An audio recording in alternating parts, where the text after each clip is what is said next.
여러분 가끔 시를 읽으시나요? 예. 저는 시가 맨날 좀 어렵더라고요. 어려워서 좋아하긴 하는데 잘 읽지 않게 되더라고요. 제 친구 중에 시인이 있어요. 학교 선생님인데 시인으로 등단을 해서 올해 초에 시집을 2권을 보내줬어요. 제 아내하고 각자 보라고. 근데 읽다 보니까 너무 어려워요. 그 친구 속마음까지 제가 어느 정도 짐작할 수 있는 아주 오래된, 그리고 굉장히 서로 잘 알고 통하는 그런 친구인데, 그 친구가 무슨 얘기를 하려고 그러는지 짐작은 되는데 참 어려워서 많이 못 읽게 되더라고요.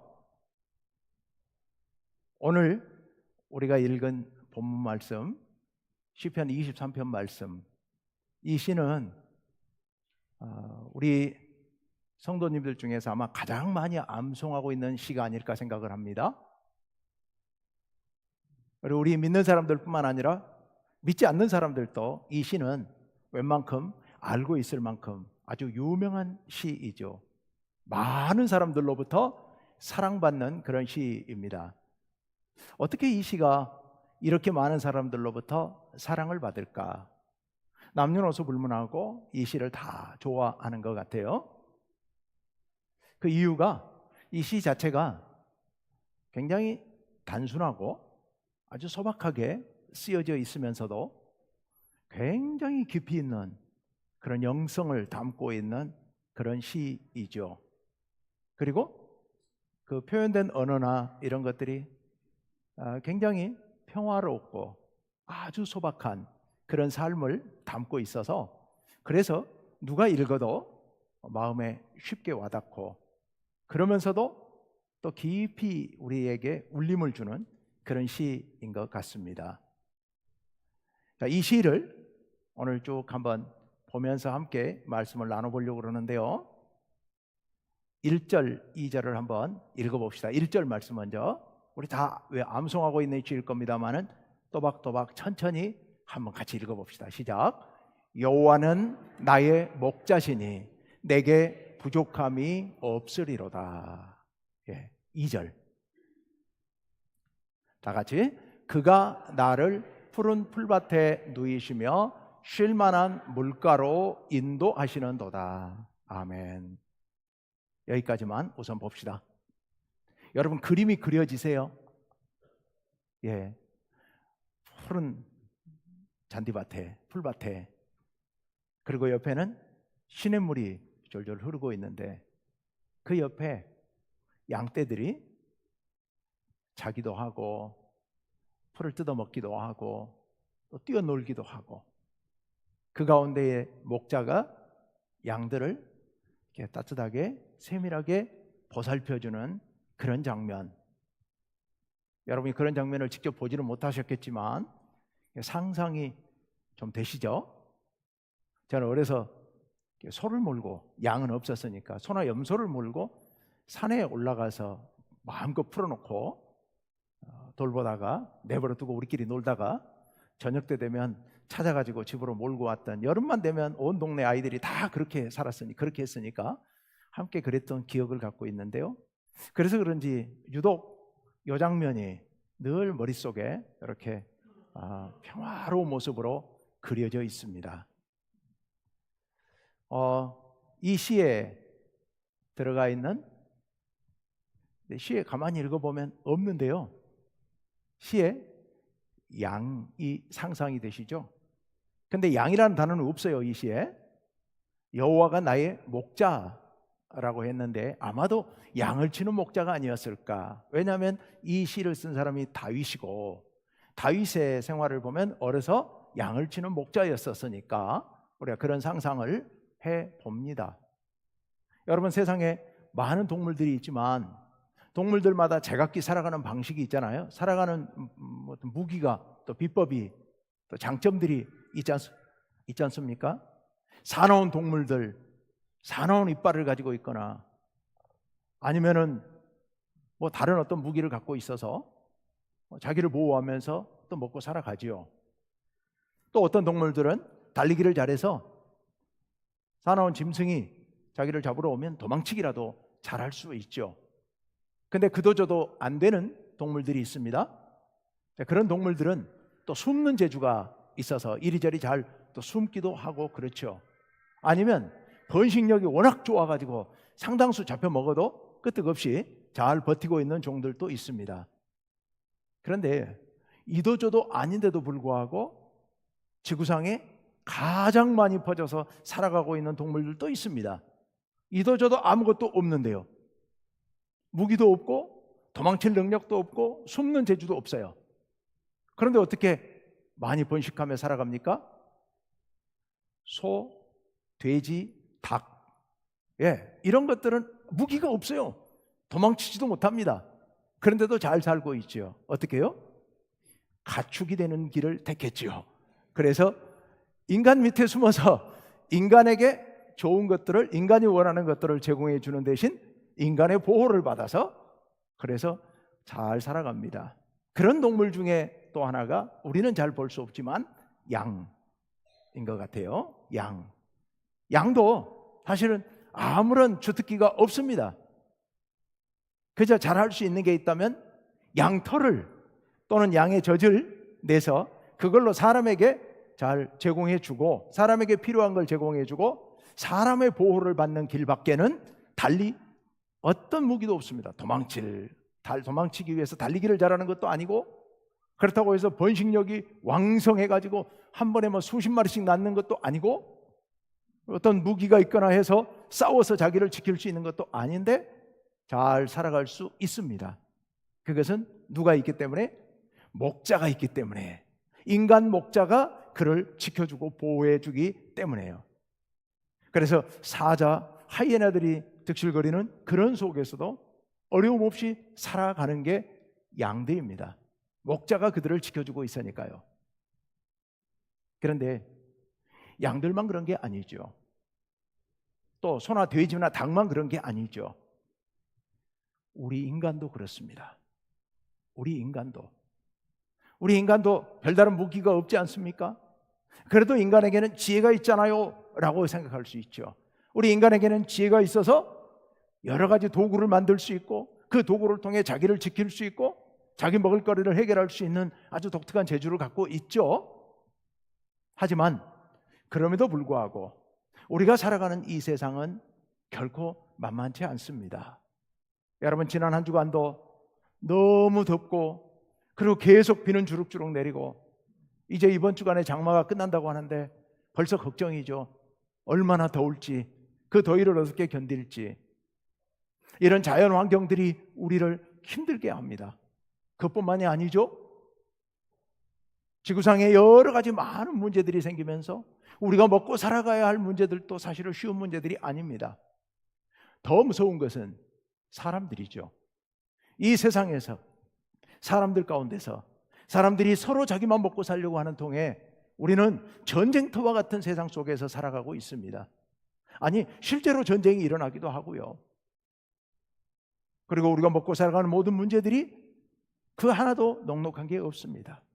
질병에 시달리고 사고의 위험을 갖고 있고 사람들 사이의 관계 속에서 늘 시달리고 우리의 인생이 결코 넉넉지 않습니다. 우리의 이 지혜로는 감당할 수 없는 많은 어려움들이 순간순간 우리 삶에 찾아오게 됩니다. 어떻게 우리가 살아갈 수 있겠습니까? 이 어려운 상황 가운데서 우리가 살아갈 수 있는 길이 뭘까? 그 길이 오늘 이 시편 23편 속에 잘 나타나 있죠. 여러분, 이 시가 다윗이 이 시를 썼는데요. 이 시를 다윗이 언제쯤 몇 살 때쯤 썼을 것 같아요? 젊어서 다윗은 목자였잖아요. 그래서 양을 치는 목자 때 그때 썼을까? 그렇지 않습니다. 대다수의 성서학자들은 이 시는 다윗이 노년에 쓴 시일 것이다 이렇게 생각을 합니다. 다윗의 일생 평생 동안에 수많은 어려움들을 겪으면서 그 모든 경험이 이제 다 모여져서 마지막에 노년에 쓴 시일 것이다 뿐만 아니라 이 시 속에는 우리가 언뜻 읽으면 우리 한 사람의 인생을 담고 있는 시 같아 보이기도 합니다만은 뿐만 아니라 이 시는 이스라엘 민족의 역사를 담고 있는 시입니다. 이 시 곳곳에 그런 흔적들이 드러나 있습니다. 이스라엘 민족이 오랜 세월 지나오면서 겪어왔던, 그리고 기억하고 있는 소중한 역사가 그 이 시 속에 담겨 있습니다. 여러분, 다윗의 일생을 한번 생각해 보십시오. 어려서 목동으로 태어났습니다. 양을 치는 것은 소박한 삶을 살고 있었습니다. 그런데 아마 10대 때일 것으로 생각됩니다만 10대 후반에 20살이 되기 전에 아마 사울왕의 부름을 받았을 거예요. 사울왕의 부름을 받아서 사울왕의 부관이 됩니다. 비서가 됩니다. 그래서 있다가 사울왕의 사위가 되죠. 갑자기 왕의 사위가 된 겁니다. 그런데 그리고 나서 얼마 되지 않아서 사울왕으로부터 다시 핍박을 받기 시작합니다. 이유는 뭐예요? 사울왕이 가만 보니까 이 다윗이 자칫 잘못하면 자기 사울왕의 왕위를 넘볼 수 있다는 생각을 한 겁니다. 자기 왕권에 대한 잠재적인 위협으로 본 것입니다. 가장 위험한 인물로 본 거죠. 그래서 그때부터 자기 사위임에도 불구하고 아무 잘못도 없음에도 불구하고 이 다윗을 죽이려고 여러 번 시도하게 되지요. 다윗이 너무 두렵고 무서워서 도망을 치죠. 그래서 그때부터 사울에게 쫓기기 시작합니다. 여기저기 망명을 다니면서 심지어는 다윗의 적국인 이스라엘의 적국인 블레셋까지 도망가서 블레셋에 가서 그 속에 붙어 살면서 심지어 자기가 죽을 거 봐서 정신없는, 정신 나간 사람인 것처럼, 정신병자인 것처럼 그렇게까지 자기 자신을 가장하면서 겨우겨우 목숨을 건지며 살아남습니다. 그러다가 어쩌다가 왕이 됩니다. 사울왕이 죽고 왕이 됩니다. 왕이 된 뒤에도 여러분 성경을 읽어보시면 아시겠습니다만은 여러 번 자기 왕위를 위협하는 그런 세력들의 위험에 노출이 됩니다. 심지어 노년에는 자식들과 아내와 신하들이 다윗 왕의 후계 자리를 놓고서 갈등을 벌이면서 반란을 일으키고, 그래서 쫓겨나기도 하고 많은 어려움을 겪게 되지요. 잠시도 바람잘 날 없는 그런 인생을 살아왔던 사람이 다윗입니다.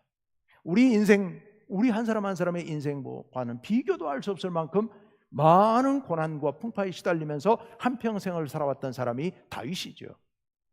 또 이스라엘 백성들 어떻습니까? 애굽에서 종살이 하다가 너무 고통스러우니까 견딜 수 없으니까 하나님 앞에 울부짖잖아요. 그랬더니 하나님께서 모세를 보내서 그들을 해방시켜 주셨습니다. 애굽에서 해방되어서 홍해를 건너고 광야로 들어왔습니다. 적과 옥으로 흐르는 가나안 땅에 들어갈 것이라는 꿈을 갖고 나왔지만 광야에 나와서 그들이 살아갔던 모습 보십시오. 마실 물이 없습니다. 먹을 식량이 없습니다. 낮에는 뜨거워 견딜 수가 없고 밤이 되면 추워 살 수가 없습니다. 보이는 것은 온통 모래와 바위들 뿐입니다.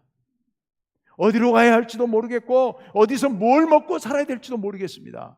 그 험악한 고난 가운데서 그들은 40년을 버티면서 살아왔던 겁니다. 그랬던 그들이 그 고난의 세월을 다 지나고 난 뒤에 그것을 돌아보면서 쓴 시가 오늘 이 시이죠. 여호와는 나의 목자시니 내게 부족함이 없으리로다. 그가 나를 푸른 풀밭에 누이시고 쉴만한 물가로 인도하신다. 하나님께서 나를 인도하시고 나를 보호하신다고 하는 그런 고백이 이 안에 담겨 있죠. 그런데 하나님께서 목자가 되셔서 우리를 이렇게 지키시고 보호해 주신다? 우리를 인도해 주신다? 여기서만 머무르지 않습니다. 3절 말씀을 보십시오. 3절 말씀 다 같이요, 시작. 내 영혼을 소생시키시고 자기 이름을 위하여 의의 길로 인도하시는도다. 아멘. 우리 하나님께서 우리의 목자가 되셔서 우리의 영혼을 소생시켜 주십니다. 영혼을 다시 살려주신다는 얘기입니다. 어떤 영혼요? 상처 입은 영혼들요. 이 세상에 살아가면서 온갖 시련과 또는 갈등과 또 혼란 속에서 상처 입고 그리고 지쳐 쓰러져 있는 우리 영혼들을 하나님께서 목자가 되셔서 다시 소생시켜 주십니다. 다시 일으켜 세워 주십니다. 다시 용기를 주시고 위로해 주시고 희망을 심어 주십니다. 다시 살아갈 수 있는 용기를 주십니다. 하나님께서 우리의 목자가 되셔서요. 하나님께서 우리를 안전한 곳으로 인도해 주실 뿐만 아니라 한 사람 한 사람을 어루만져서 치유해 주시고 회복시켜 주신다고 하는 그런 놀라운 은혜가 이 안에 담겨 있죠. 그리고 우리를 자기 이름을 위하여, 하나님의 영광을 위하여, 즉 하나님께서 뜻하시는 그 길로 인도해 주신다고요. 하나님께서 뜻하시는 그 길이야말로 우리 모두가 참된 행복을 누릴 수 있는 하나님 나라로 가는 길이죠. 그 길로 우리를 인도해 주신다라고 말하고 있습니다. 여러분, 하나님께서는 우리의 길을 인도해 주시는 분입니다. 우리의 영혼을 소생시키시고 우리를 인도해 주시는 분, 그 하나님이 우리의 목자이십니다. 이어서 4절로 가봅시다. 4절 말씀 다 같이 읽습니다. 시작. 내가 사망의 음침한 골짜기로 다닐지라도 해를 두려워하지 않을 것은 주께서 나와 함께 하심이라. 주의 지팡이와 막대기가 나를 안위하시나니라 나이다. 아멘. 사망의 음침한 골짜기로 다닐지라도, 이게 무슨 얘기입니까? 죽음이 눈앞에 들이닥치는 그런 상황 가운데서도, 그렇죠, 여러분, 다윗이 살면서 이런 일을 수도 없이 겪었습니다. 골리앗과 대항했을 때, 여러분, 골리앗이 그 무서운 골리앗이 그 무서운 무기들을 들고 앞에 나와서 창칼을 들고 오는데요, 그 앞에 모든 이스라엘 군사들은 다 두려워서 뿔뿔이 흩어지고 숨어버렸는데 혼자서 돌멩이 하나 들고, 그리고 그 앞에 대적하는 다윗, 이게 사망의 음침한 골짜기 가운데로 가고 있는 거죠. 사울 왕에게 쫓길 때 여러분 정말 죽을 고비를 수도 없이 넘겼죠. 블레셋의 망명가 있을 때 죽을 뻔한 고비가 한두 번이 아니었죠. 적들에게 쫓길 때, 심지어 아들에게 쫓길 때 죽을 뻔한 위기가 너무도 많았죠. 이스라엘 백성들 광야를 거닐 때 사망의 음침한 골짜기 가운데로 걸어가고 있었습니다. 그럼에도 불구하고 해를, 즉 내가 해함 받을 일을 전혀 두려워하지 않는다는 겁니다. 왜냐하면 주께서 나와 함께 하심이라. 주께서 나와 함께 하시기 때문이에요. 그래서 주의 지팡이와 막대기가, 하나님께서 들고 계신 목자의 무기가 나를 안위하시나이다. 네. 여러분, 그 어려운 상황 가운데서도 두려워하지 않는 이유가 뭐라고요? 두 가지 이유가 지금 여기 4절에 있었죠. 첫째, 주께서 나와 함께 하심이라. 주께서 나와 함께 하시기 때문에요. 그리고 두 번째 이유 뭐요? 주의 지팡이와 막대기가 나를 안위하시기 때문에요. 여러분, 하나님을 목자로 삼는 사람들에게는 이런 은혜가 임하는 줄로 믿습니다. 우리가 살아가는 인생, 다윗이 겪었던 그런 인생길이나 이스라엘 백성들이 겪었던 그런 광야의 길보다 어쩌면 더 어렵고 힘든 길인지도 모르겠습니다. 우리의 하루하루의 인생이 사망의 음침한 골짜기 가운데로 걸어가는 그런 일이 수시로 우리 앞에 닥칠 수 있습니다. 하지만 우린 두려워할 필요가 없습니다. 왜냐하면 하나님께서 우리의 목자가 되셔서 우리와 함께 하시기 때문에요. 주의 지팡이와 막대기가 우리를 안위하시기 때문에요. 안전하게 우리를 지켜주시기 때문에 우리는 안전하게 행복하게 살아가는 줄로 믿습니다. 하나님께서 우리를 지키시고 보호해 주십니다. 다윗이 이 시를 불러 노래한 것은 자기 일생에 어려서부터 그 험한 세상을 살아오면서 지금 이제 노년이 되어서 죽을 날이 가까워져서 생각해 보니 하나님께서 한 걸음 한 걸음 나와 함께 하셨고 나를 지팡이와 막대기로 안위하셨기 때문에 선한 목자와 같이 언제나 푸른 풀밭 단단한 시냇가에 나를 인도해 주셨기 때문에 내 영혼을 수시로 회복시키셨기 때문에 내가 오늘 이렇게 살아왔다는 고백을 하고 있는 겁니다. 이스라엘 백성들이 그 험한 세월을 살아왔지만 이렇게 오늘까지 든든하게 서 있을 수 있었던 것은 우리 하나님께서 목자가 되셔서 우리를 인도해 주셨고 지팡이와 막대기로 안위하셨기 때문에 우리가 오늘 이 자리에 있다라는 고백을 지금 이 시를 통해서 하고 있습니다. 그러니까 이 시 속에는 지난날의 모든 삶을 돌아보는 다윗의 고백이 담겨 있죠. 그런데 지난날의 삶만 담겨 있는 게 아닙니다.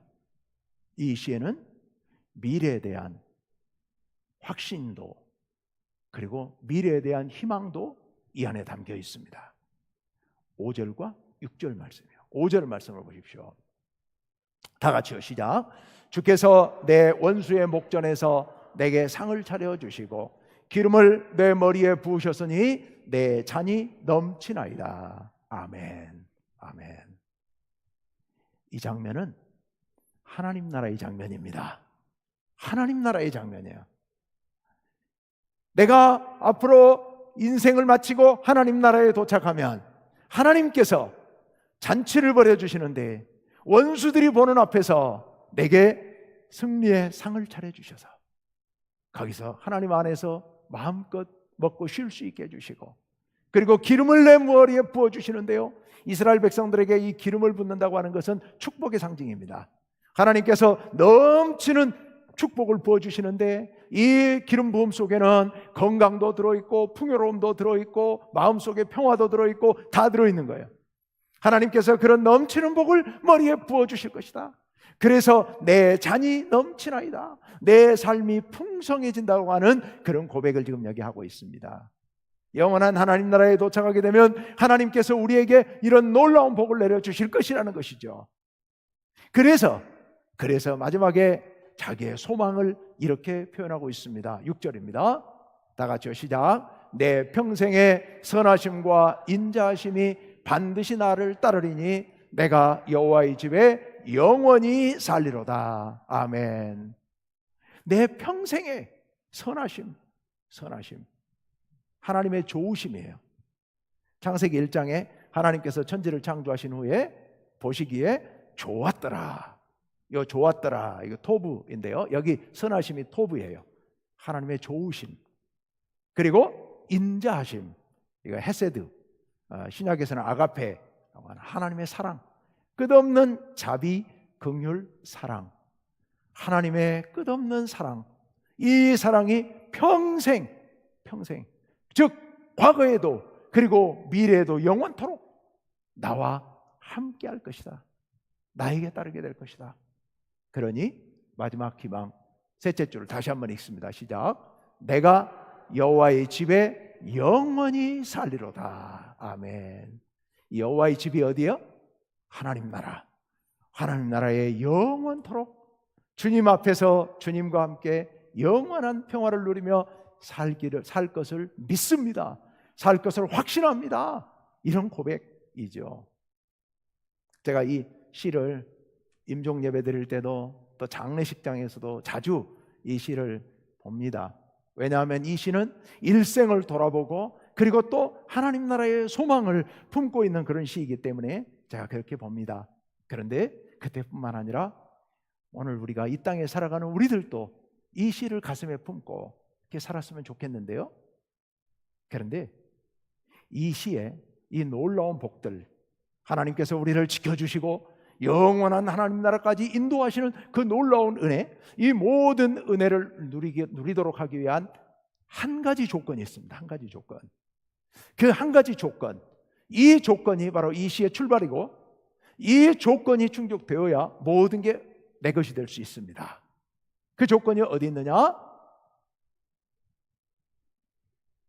여러분 거기 들어가기 전에 요한복음 말씀을 잠깐 한번 먼저 볼까요? 요한복음 말씀 한번 띄워주세요. 예. 요한복음 10장에 있는 14절과 14절 첫머리와 15절 끝머리에 있는 말씀 중간을 빼고 제가 모았습니다. 다 같이 읽습니다. 시작. 나는 선한 목자라 나는 양을 위하여 목숨을 버리노라. 아멘. 우리 하나님께서 우리의 목자시죠. 그런데 여기 나는 누구냐? 나는 예수님이요. 예수님 말씀이에요. 예수님께서 당신은 선한 목자라고 말씀하십니다. 우리 예수님께서 구약시대 다윗은 우리 하나님이 선한 목자라고 했습니다마는 우리 예수님께서는 우리에게 내가 너희의 선한 목자다. 그러니까 우리의 선한 목자는 다윗의 선한 목자이신 여호와 하나님, 그리고 우리 예수님, 성령님, 삼위 하나님께서 우리의 목자이신 줄로 믿습니다. 그런데 우리 예수님께서는 우리를 인도하시기 위해서 무슨 일을 하셨어요? 나는 양을 위하여 목숨을 버린다. 이 무슨 말씀인지 아시죠? 예수님께서 우리를 구원하시기 위해서 저 십자가에서 목숨을 버리셨습니다. 그 은혜로 말미암아 우리가 참 생명을 누리게 되는 줄로 믿습니다. 그런데요, 아까 제가 말씀드렸던 이 시에서 우리가 목자이신 우리 하나님의 은혜를 누리기 위하여 또 이렇게 선한 목자 되신 예수님의 놀라운 사랑을 누리기 위해서 한 가지 조건이 있다고 말씀드렸는데, 그 조건이 어디 있느냐? 1절 말씀을 다시 한번 띄워주세요. 1절 말씀 다 같이 노란 글씨로 되어 있는 부분만 한번 읽어봅시다. 시작. 여호와는 나의 목자시니. 이 말씀 속에 모든 조건이 다 들어 있습니다. 여호와는 나의 목자시니, 예수님은 나의 목자시니. 이 말씀을 깊이 묵상해 보십시오. 여호와께서 목자시라면 나는 누구요? 나는 양이에요. 여러분, 이 구절 속에는 이 놀라운 고백이 담겨 있습니다. 여러분도 이 고백을 할 수 있어야 됩니다. 나는 양입니다. 여러분, 양은 어떤 존재예요? 아무 능력이 없는 존재예요. 목자가 없이는 아무것도 할 수 없어요. 목자가 없이는 잡혀먹는 길밖에 없어요. 굶어 죽는 길밖에 없어요. 우리는 아무 능력이 없는 연약한 양 같은 존재들입니다. 내가 잘났다고 뛰어다녀봐야 잡혀먹기밖에 못하는 거예요. 내가 똑똑하다고 내 마음대로 하고 싶다고 해봐야 길을 잃는 수밖에 없어요. 다른 방법이 없습니다. 우리는 하나님 앞에서 저는 연약한 양, 어리석은 양, 무능한 양입니다. 이 구절 속에는 이 고백이 담겨 있는 겁니다. 여러분이 하나님의 이 놀라운 복을 받아 누리시기 위해서는 이 고백을 할 수 있어야 됩니다. 하나님, 저는 하나님 앞에서 아무 능력 없는 연약하고 무능하고 무식한 그런 양입니다. 저를 인도해 주옵소서. 저의 목자가 되어 주옵소서. 우리 그런 고백을 할 수 있어야 됩니다. 두 번째, 여호와는 나의 목자십니다. 이 고백 속에는요, 하나님을 향한 절대적인 신뢰가 포함되어 있습니다. 하나님을 향한 신뢰, 하나님께서 저를 좋은 길로 인도하여 주실 줄을 제가 확실히 믿습니다. 여러분, 양은 목자를 신뢰해야만 합니다. 양이 목자를 신뢰하지 못하면 그건 절대로 목자를 따를 수가 없죠. 목자가 끌고 가서 자기를 어디로 끌고 갈지 모르는데요. 여러분, 목자와 양의 관계는 그 누구보다도 가까운 절대적인 신뢰 관계가 있어야 됩니다. 여러분, 우리 하나님, 우리 예수님께서 우리의 목자셔서 우리를 지키시고 우리를 보호하시고 우리를 인도해 주실 것이라고 하는 그 확고한 신뢰를 여러분 가지셔야 됩니다. 하나님이 여러분의 목자십니다. 여러분, 하나님을 믿으시길 바랍니다. 우리 예수님을 믿으시길 바랍니다. 예수님께서 여러분의 목자가 되셔서 여러분을 세상 그 누구보다도 사랑하시며 여러분을 그 누구보다도 안전하게 지키시고 보호하시고 가장 복된 길로 인도할 것이라고 하는 확고한 신뢰를 갖고 있어야 됩니다. 그렇게 고백하는 것이 바로 여호와께서 나의 목자라는 그런 고백인 겁니다. 여러분, 여호와는 나의 목자시니, 예수님은 나의 선한 목자시니, 이 고백을 할 때마다 주님, 제가 주님을 신뢰합니다, 주님만을 믿습니다 라는 그런 고백, 그런 신뢰를 갖고 고백하시기를 바랍니다. 세 번째로, 같은 말 같습니다마는 여호와는 나의 목자시니, 여러분, 목자와 양은 신뢰관계로 쌓여 있다고 그랬죠. 그렇기 때문에 내가 하나님을 목자로 섬기겠습니다 라는 고백이 이 안에 담겨 있는 겁니다. 나의 목자는 주님이십니다. 내 목자는 주님 외에 그 누구도 없습니다. 오직 주님만이 저의 목자십니다 라는 확고한 하나님을 향한, 하나님을, 예수님을 목자로 삼고 그 목자 되신 주님만을 따르겠다고 하는 그런 결단이 이 속에 담겨 있는 겁니다. 하나님만을 목자로 삼겠습니다, 예수님만을 목자로 삼겠습니다라는 결단, 이 결단이 이 놀라운 이 시편에 담겨 있는 모든 복이 우리에게 임하도록 하는 그런 조건입니다. 다시 한번 모아봅시다. 여호와는 나의 목자십니다 라는 고백 속에는 어떤 고백이 담겨 있다고요? 하나님, 저는 연약한 아무것도 모르는 어리석은 양입니다. 두 번째, 목자 되신 하나님께서 저를 사랑하시고 저를 가장 좋은 길로 인도하여 주실 줄을 믿습니다. 세 번째는 뭐가 들어있다고요? 그래서 저의 목자는 오직 주님밖에 안 계십니다. 주님만이 저의 목자십니다. 예수님만이 저의 선한 목자십니다 라는 확고한 고백. 그래서 내가 양이라고 하는 생각, 주님을 향한 확고한 신뢰, 그리고 주님만이 나의 목자라고 하는 고백, 이게 바로 여호와가, 하나님이 나의 목자시라고 하는 이 구절 속에 담겨 있습니다. 이렇게 고백하면서 나아가는 모든 사람에게 이 시 안에 담겨 있는 이 놀라운 복이 임하게 될 줄로 믿습니다.